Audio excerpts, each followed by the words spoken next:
I've taken public transportation in Los Angeles for 3 years. This is the truth. We'll start with the good.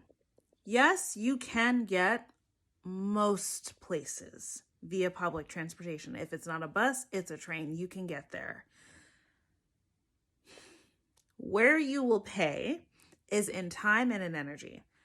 With the time, if it's a 20-minute drive, you're looking at an hour. If it's 45-minute drive, you're looking at 2 hours.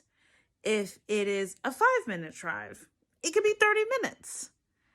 A lot of that time is spent waiting on the bus to show up or waiting on the train to show up. Or if you're on the bus and say you time it perfectly and you get on there, you're not waiting that long, stopping every other block because that's the point of the bus.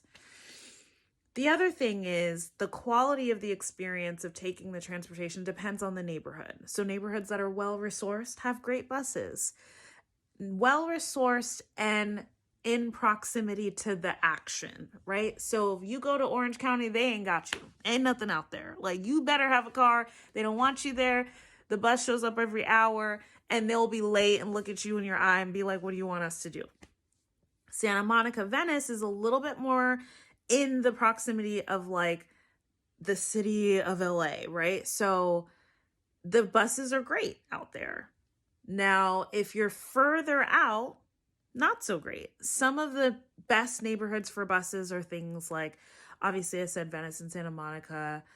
West Adams is really great. Downtown LA, you got to keep your head on a swivel, but it is convenient.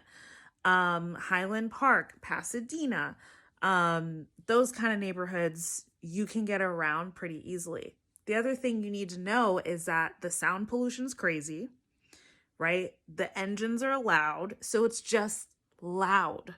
And as someone who is very sensitive to those kinds of things, like with sensory overload, it can be overwhelming. So I always have headphones on.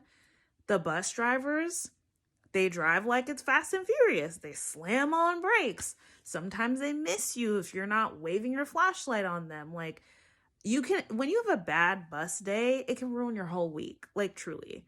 And the feeling of navigating that feels like you're being jet lagged. When you have to run errands, get groceries, it's a lot. When people say a public transportation system sucks, it's not just about access, it's also about the experience that you're having.